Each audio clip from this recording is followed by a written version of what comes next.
Na primeira parte do programa, a gente comentou a parte política envolvendo a reforma tributária. Agora temos um convidado para fazer uma análise mais técnica da proposta. Vou dar boa noite aqui para o economista Paulo Rabelo de Castro, ex-presidente do BNDES, do IBGE, que participa agora do Papo Antagonista. Seja muito bem-vindo, Paulo. Muito obrigado pela disponibilidade. Eu que agradeço, Felipe. Prazer estar com vocês hoje e com todos os internautas que acompanham o Papo Antagonista. Muito obrigado, prazer é nosso. Eu também vou dar boa noite para o Rodrigo Oliveira, apresentador do Morning Call, que está aqui com a gente, sabe tudo de economia, para participar dessa entrevista. Salve, salve, Rodrigo. Que não apertou o botão do microfone, né? Cadê o botãozinho do microfone para a gente ouvir o Rodrigo? Mas aí é o pessoal me sabotando aqui, está vendo? Esse aí eu não controlo. Boa noite aí, boa noite para todo mundo. Muito bem, eu começo então querendo saber, obviamente, uma impressão geral do Paulo Rabelo de Castro a respeito desse texto aprovado na Câmara. A gente tem vários senadores, inclusive, nesse momento, dando declarações públicas, falando em alterar algumas partes. Eu convidei o Paulo porque, obviamente, é uma figura muito experiente que atua com racionalidade sobre essa questão, quer dizer, tem uma defesa da importância de uma reforma tributária do Brasil, no entanto, tem diversas críticas pontuais ao texto. Eu queria que abordasse, inclusive, na sua primeira avaliação, a questão das alíquotas, porque se fala ali em diversas exceções, numa lista que começou com saúde e educação, e aí se vai descontando ali tributos de um monte de áreas, e fica a questão, então, outras vão acabar pagando mais impostos, e isso, no final, pode ser ruim, porque tem aquela tese alegada pelo governo de que não vai haver aumento de carga tributária, a arrecadação não vai ser alterada, então, se tira de um lado, vai se aumentar de outro, isso pode ser prejudicial ao consumidor. Qual é a sua avaliação? Pois é, Felipe, eu agradeço a oportunidade de conversar com vocês, até porque quem tem trabalhado no tema, como nós temos desde os anos 90, para não ir mais longe durante o período constituinte, que acompanhamos também a modificação que, na época, foi feita, nós temos uma alegria muito grande de ver que esse tema está realmente sendo levado a sério agora. O fato de nós termos tido uma votação bastante atropelada na Câmara dos Deputados, e foi atropelada porque, embora o debate venha de longas décadas, o texto ele é fundamental em matéria tributária. Aliás, o texto de uma emenda em nível constitucional, e até a vírgula, nesse caso, conta, é sempre algo que precisa ser disponibilizado com tempo para que haja um debate, como você falou, racional. Neste caso, prevaleceu um atropelo político, por assim dizer, porque o presidente da Câmara houve por bem não deixar que, vamos dizer assim, aquele circuito de negociações em torno do relator e em torno do relatório se estendesse, porque eles, não tendo muita segurança, a meu ver, sobre o que de fato queriam e aonde queriam chegar, estavam muito expostos a pressões políticas de todos os lados. Neste caso, essa intuição do Arthur Lira foi no sentido de dizer: vamos votar logo, capturou as principais concordâncias e teve o texto aprovado por 382 votos, portanto, por larga maioria, e agora parte para o Senado. É natural, você comentava aí que alguns senadores já falam em debater e até propor alterações do texto, quero dizer que é muito natural, até porque o debate está pela metade do caminho. O pintor já pegou as tintas, já fez um esboço do que quer pintar. Eu estou falando como se a reforma tributária, numa analogia, pudesse ser comparada a uma pintura. Mas a pintura ainda está pela metade. Não é só uma questão de retoques finais. E podemos, então, prosseguir comentando o que seriam os aspectos críticos desse momento a serem enfrentados pelo Senado Federal para, de fato, concluir essa pintura a contento. Por enquanto, ela está mais para um esboço borrão, sujeito, inclusive, a ser bastante remodelado para ganhar os contornos que o país precisa nesse momento em que se associa a reforma tributária à retomada do crescimento econômico do país. Perfeito, Paulo. Só para não perder o gancho da minha pergunta, já vou passar a palavra aqui para o Rodrigo, mas qual o senhor acredita que vai ser a alíquota padrão do IVA, do Imposto sobre Valor Agregado? Que muita gente diz que só se sabe isso agora no chute. Havia uma previsão de que fosse 25%, mas com essa retirada de um lado pode aumentar do outro. Isso está indefinido ainda? Eu não fugi da pergunta que você me fez.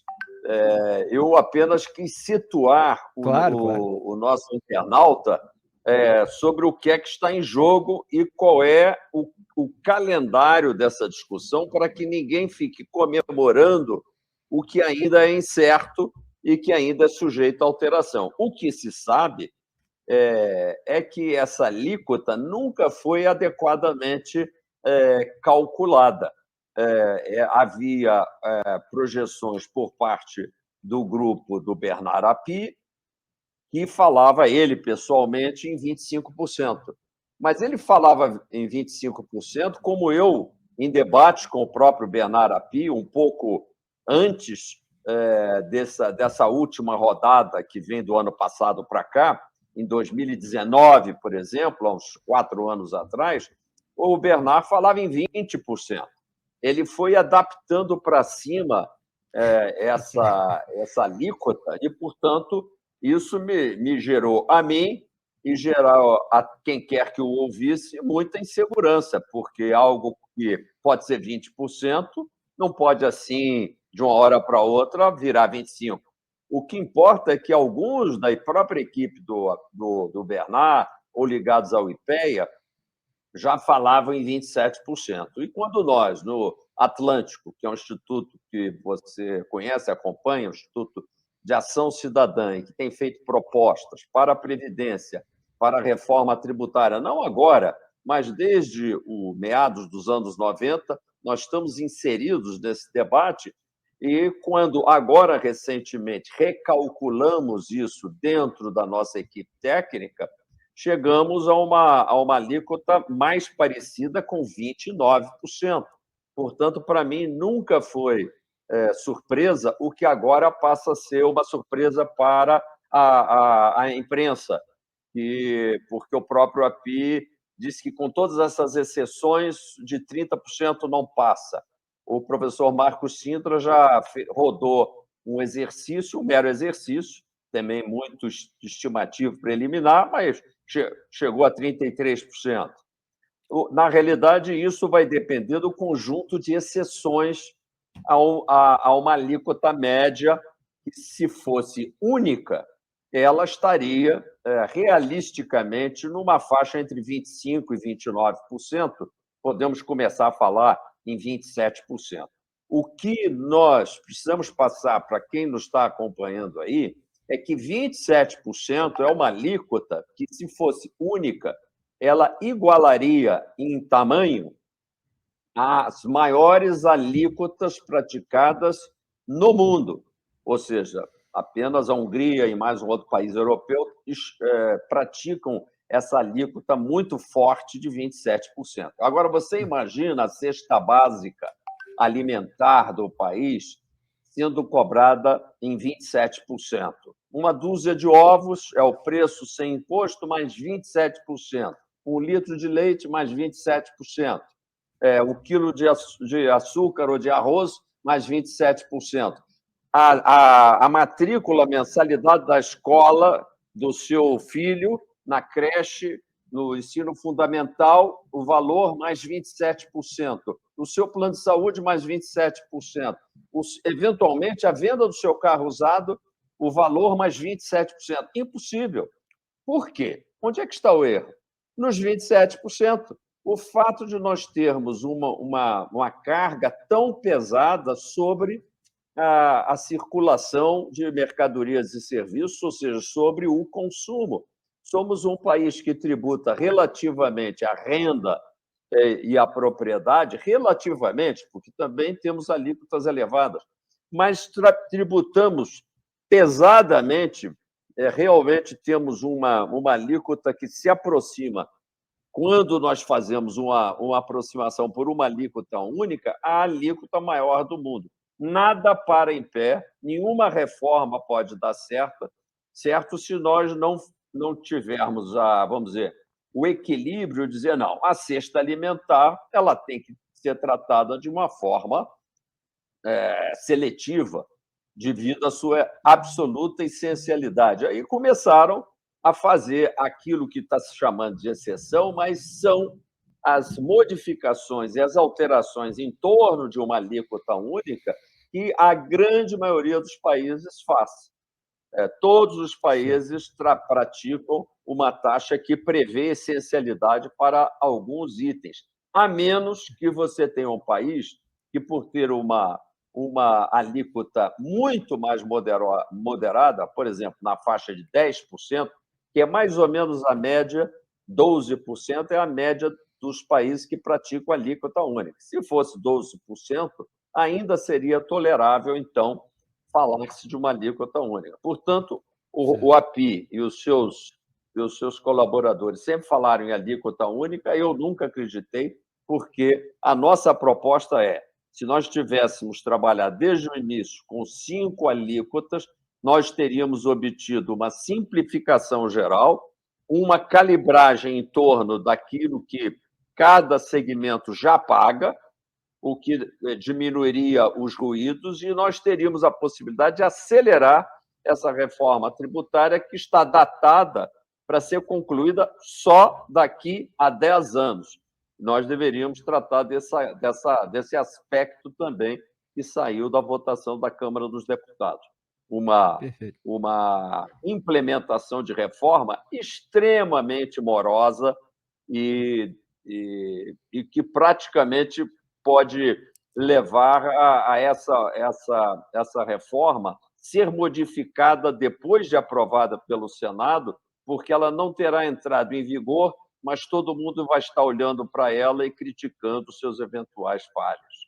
Perfeito, Paulo. Só complementando para quem está assistindo aqui, porque a gente está falando em exceções, então vamos dar as informações básicas para todo mundo entender do que a gente está falando. Por exemplo, tem 9 grupos de serviços e mercadorias que vão ter alíquota reduzida de acordo com esse texto aprovado na Câmara dos Deputados. Essa alíquota vai ser 40% da alíquota padrão, portanto, ali menos da metade. Entre esses grupos estão serviços de educação e saúde, transporte coletivo, produtos e insumos agropecuários, alimentos e até atividades desportivas, como futebol. Essa proposta também cria 5 regimes tributários específicos, isso inclui combustíveis, serviços financeiros, imóveis, hotelaria, parques de diversão e restaurantes, e ainda houve ali no finalzinho, na calada da noite, no apagar das luzes, como se gosta de falar, a ampliação da imunidade tributária das igrejas, uma emenda que acabou apelidada de cavalo de Troia. Então tem muita exceção, tem regime diferenciado, a coisa continua complexa, mas vamos ver se vai sair mais simples no final. Rodrigo Oliveira tem a sua consideração e a sua pergunta para o Paulo Rabelo de Castro. Diga lá, Rodrigo. Vamos lá, doutor Paulo, vou direto para a pergunta, que é para facilitar aqui. Eu tenho 3 perguntas.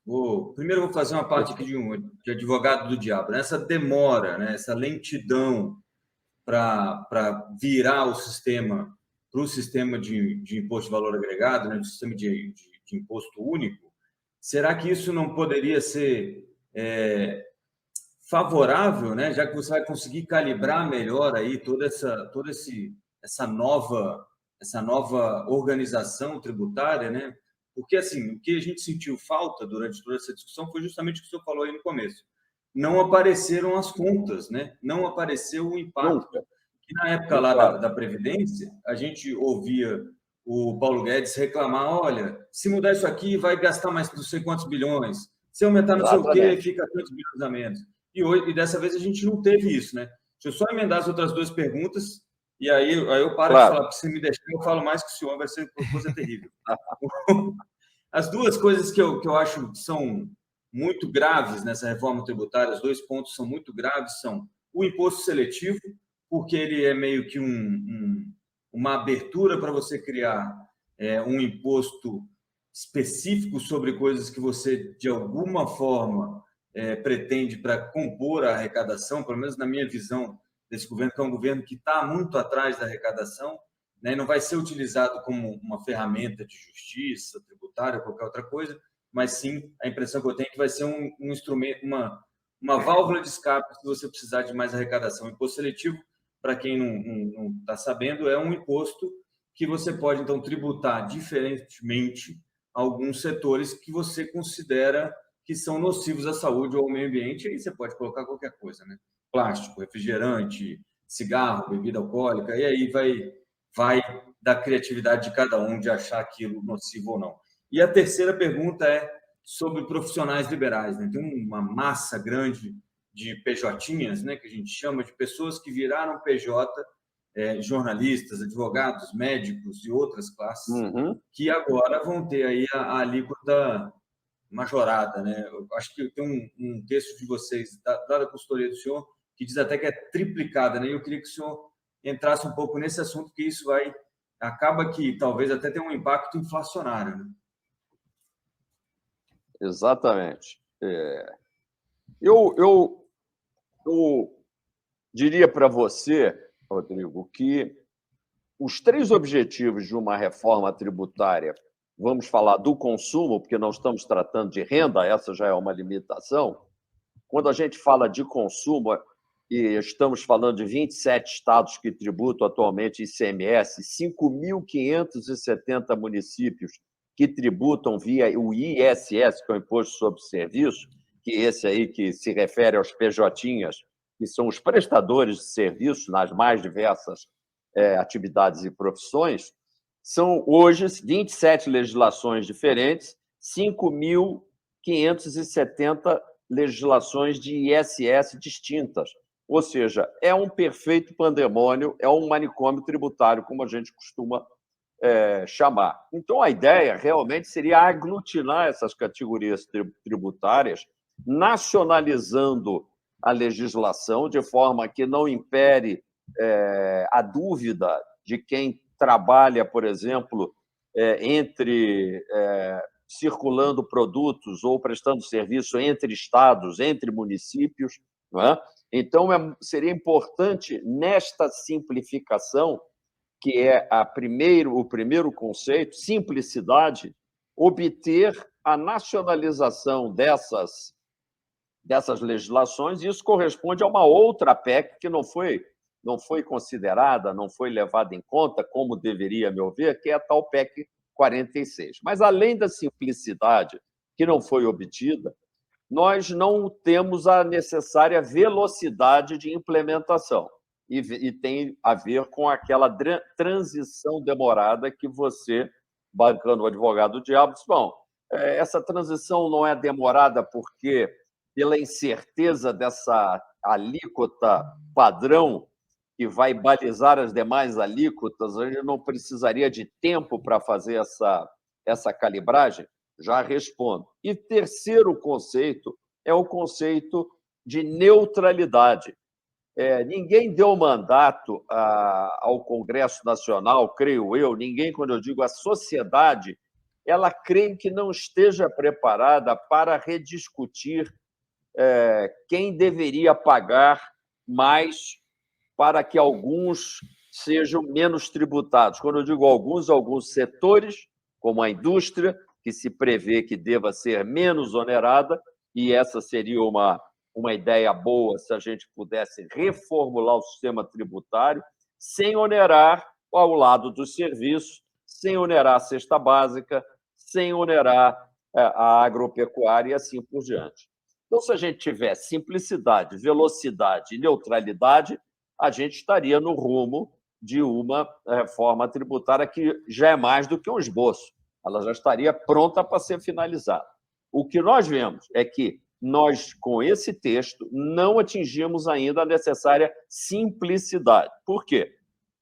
Porque nós temos hoje 5 tributos, PIS, COFINS, que vale na realidade, são como tributos gêmeos, caminham como contribuições gêmeas, a gente conta como PIS/COFINS, portanto, o IPI, que é o Imposto sobre Produtos Industrializados, o ICMS, que é o grande imposto, como eu disse, estadual, e o ISS, que é o grande imposto municipal, 4 tributos vão se tornar, lá na frente, quando em 2033 finalmente chegarmos ao novo sistema, um IVA dual, que se vende como um tributo, mas na realidade são 2 tributos, embora tenham a mesma base de cálculo e algumas simplicidades de atuarem em conjunto.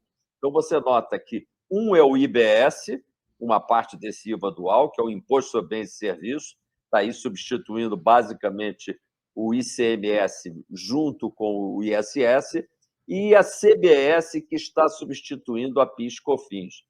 E nós temos, e você fez a crítica, também um imposto seletivo sobre o qual pouco se falou, mas tem uma grande vocação para ser um grande tributo intervencionista, porque o legislador ordinário, no futuro, poderá interpretar como passível de tributação qualquer coisa que alguém perceba dentro do governo que seja nocivo à saúde e nocivo ao meio ambiente. A gente diria, bom, mas taxar a poluição é importante. Sim, mas na hora em que a gente começa, por exemplo, a lembrar que o plástico é um elemento poluidor da natureza, como de fato é, qual é o limite da taxação da utilização de tudo que utiliza plástico e que poderá vir a ser uma tributação extremamente intrusiva em todas as atividades econômicas? É esse tipo de conceito que me leva também a concordar com você que esse imposto seletivo poderia tranquilamente estar sendo trabalhado como uma parte superior de uma alíquota mais elevada do próprio IVA. E aí nós não teríamos uma nova categoria.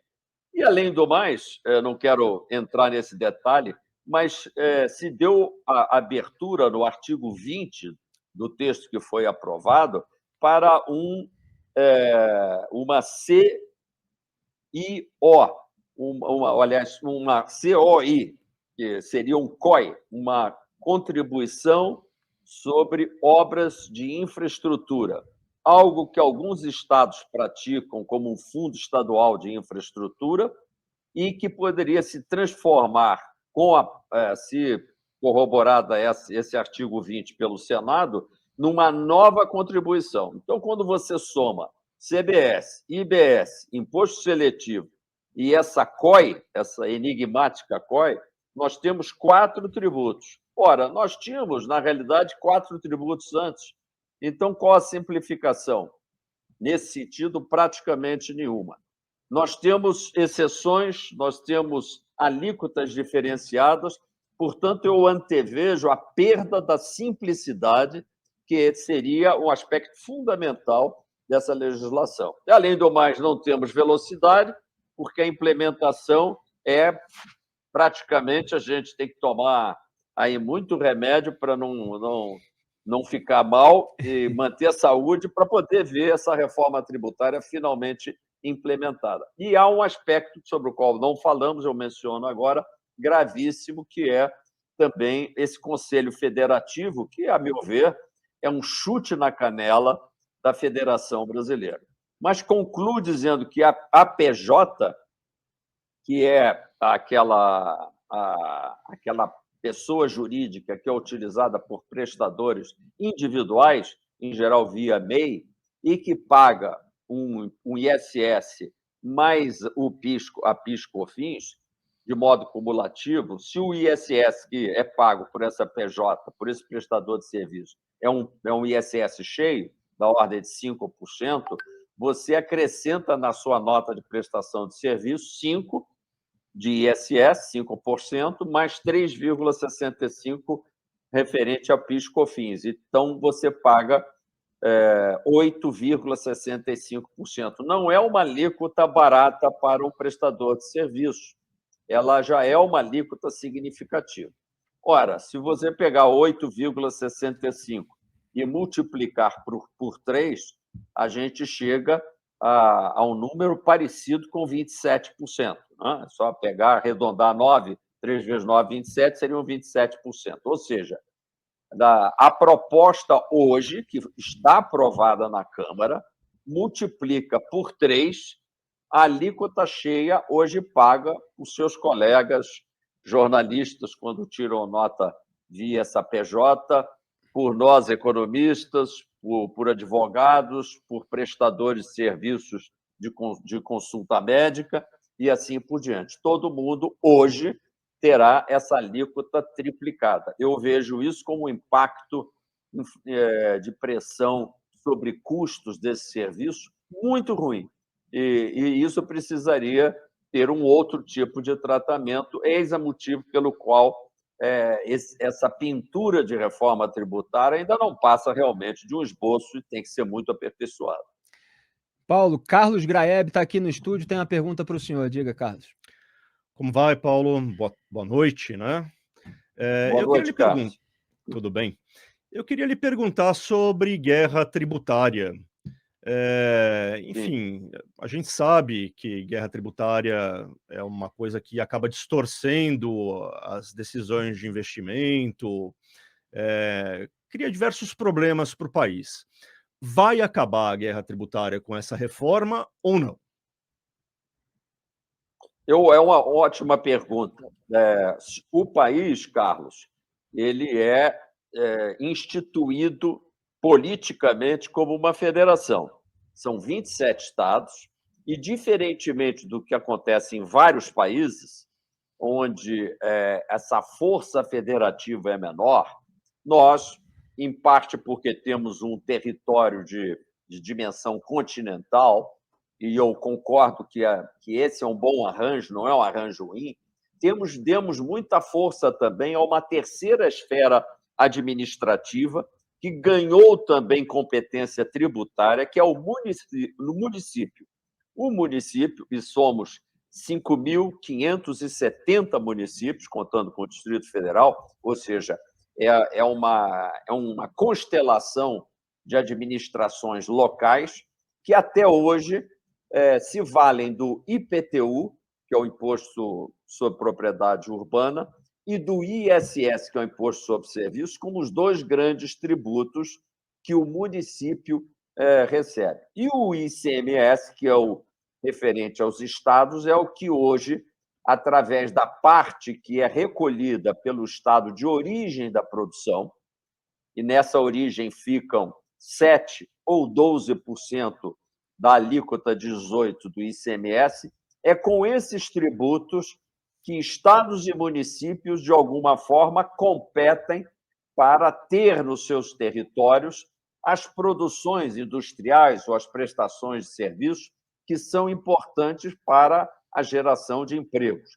E, apesar das inúmeras críticas que incentivos fiscais têm tido, das eventuais distorções apontadas, o fato é que, se não fosse por esses incentivos, muitas das produções que hoje estão localizadas em áreas que já estão, vamos dizer assim, consolidadas e que têm indústrias se movimentando com largueza e com competitividade, nós não teríamos tido o deslocamento necessário dessas indústrias que estariam completamente concentradas apenas nos polos tradicionais. O que está acontecendo, que merece ser, de certa forma, calibrado, é o tamanho desse incentivo. Quando nós temos hoje, na origem, o ICMS sendo capturado pelo Estado produtor, por assim dizer, da ordem de 7% a 12%, numa faixa total de 18%, que é a alíquota média do ICMS, nós temos uma parte relativa da produção muito grande em relação àquilo que é capturado para o estado de destino, para onde vai a mercadoria ou para onde vai prestado serviço.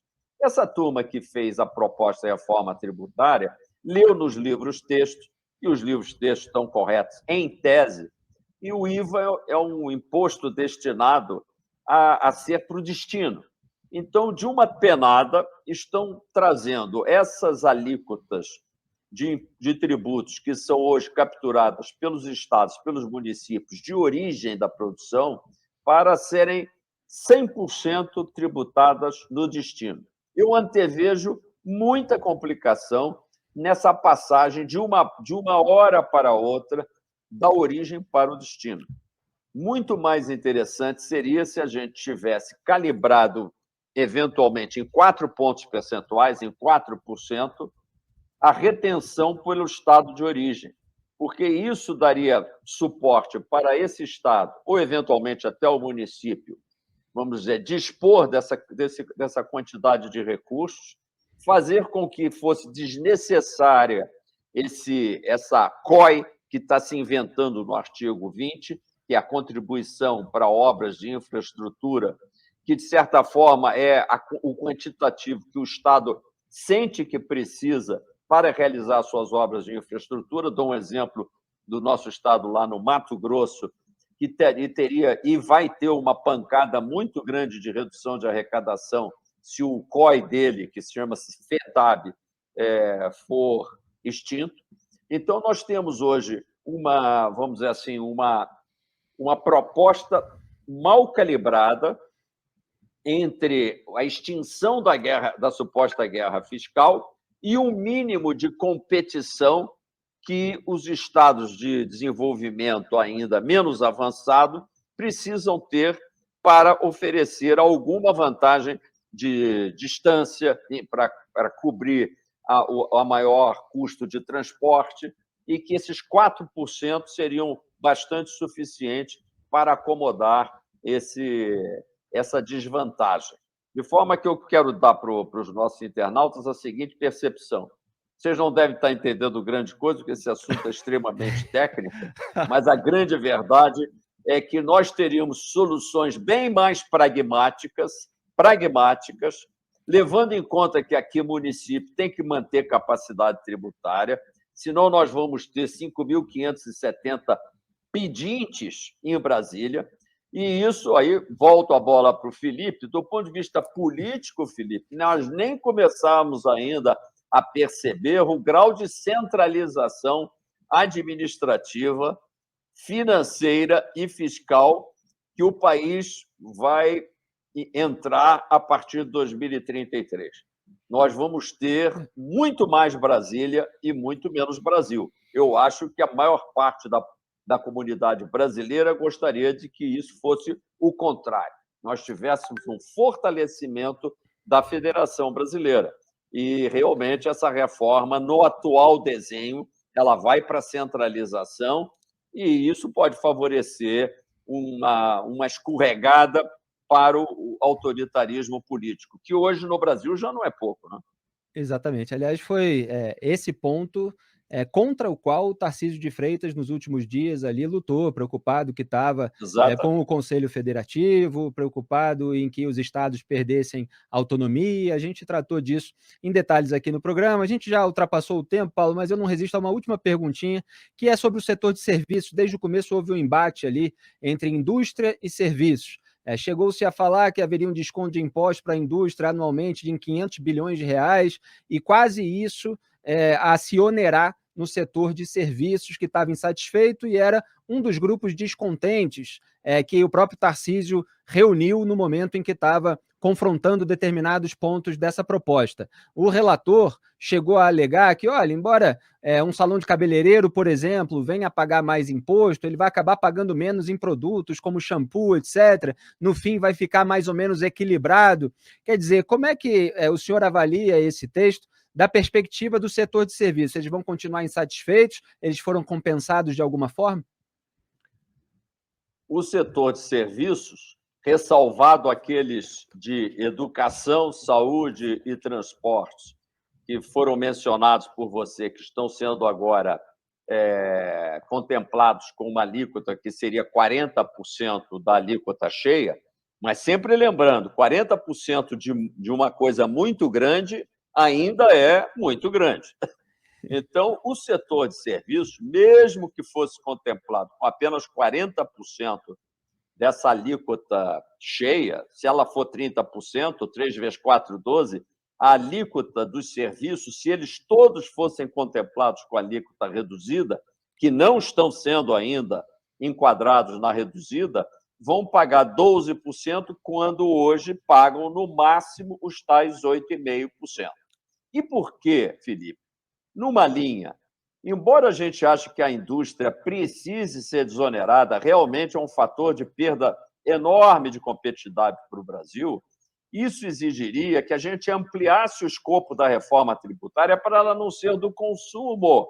Porque no início da nossa conversa eu disse, o problema central aqui foi, aliás, na minha primeira resposta, me alonguei para dizer, tributamos demais o consumo, portanto, não adianta deslocar a carga da indústria para o serviço ou para a agropecuária, arrumar, por assim dizer, um outro pato para pagar a conta, quando nós precisamos aumentar a progressividade do imposto de renda, também olhar para o lado da propriedade, ou seja, fazer uma mudança de escopo mais corajosa, que seria, em princípio, até desenhada para o DNA de um PT, que se apresenta como um governo de corte popular. Mas, curiosamente, ele não quis discutir distribuição de renda e riqueza no país e deu carta branca para a Câmara dos Deputados fazer uma reforma que é do consumo,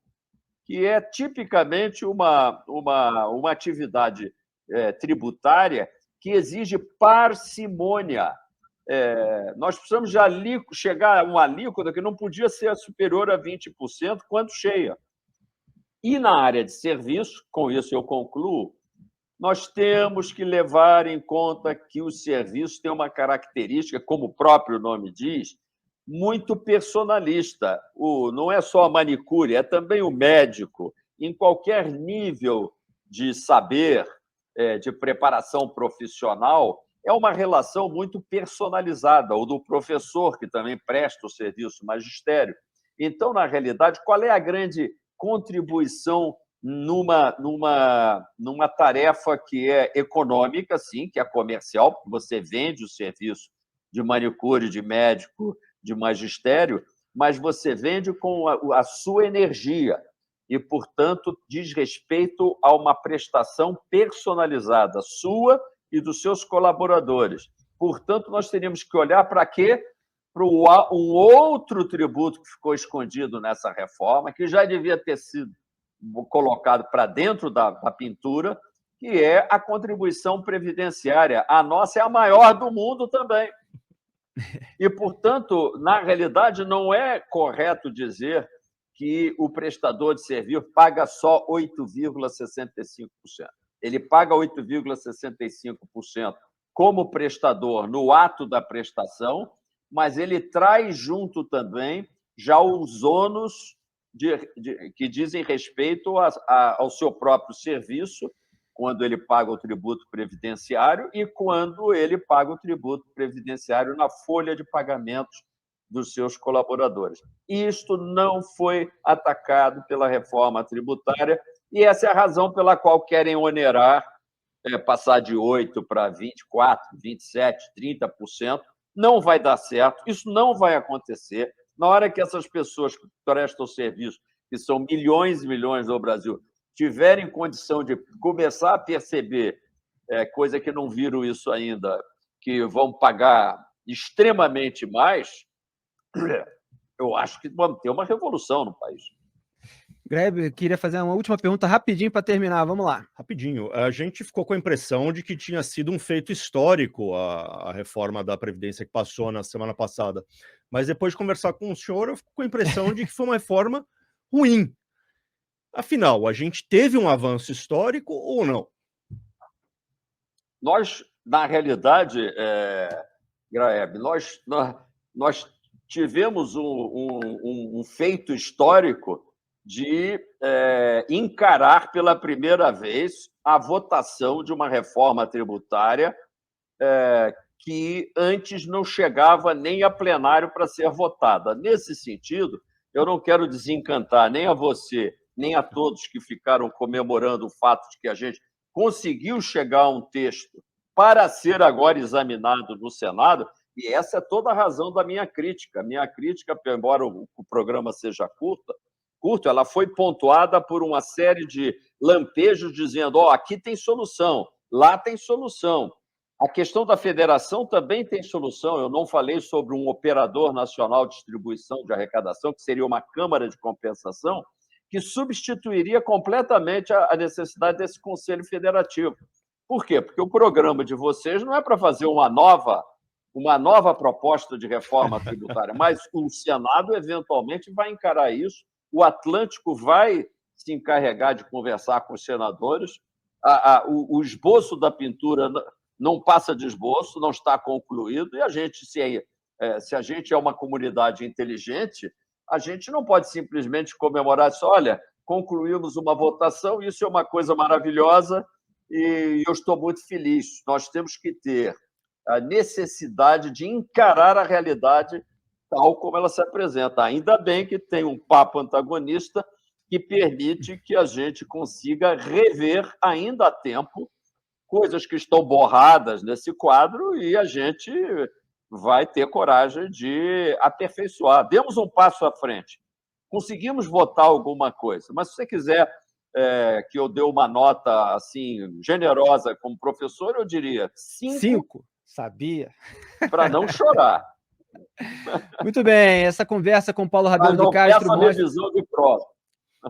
Essa conversa com Paulo Rabelo de Castro mostra que os senadores têm trabalho a fazer na Casa Alta, na Casa Legislativa do Congresso Nacional, e o vídeo vai ficar disponível aqui no YouTube do Antagonista, na playlist também, Papo Antagonista com Felipe Moura Brasil, para que os senadores consultem as opiniões, as avaliações do Paulo Rabelo de Castro, ex-presidente do BNDES e do IBGE. Agradeço demais a sua participação. Boa noite, bom trabalho. E peço para o Carlos Graeb e para o...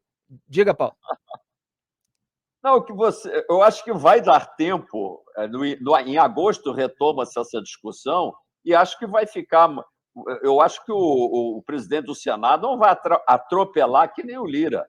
Eu acho que ali os próprios senadores vão querer fazer um debate mais aprofundado e vocês vão ter a oportunidade de fazer vários outros encontros, esmiuçando, detalhando, explicando melhor pontos que foram muito interessantes, que foram objetos de perguntas e que eu teria muito interesse em voltar a ser convidado por vocês. Extraordinário a conversa, a oportunidade. Parabéns pelas perguntas inteligentes. Muito obrigado, Paulo. Já fica aqui o convite, então. A gente retoma essa conversa quando tramitar no Senado, seja um pouco antes, seja um pouco depois, para a avaliação final.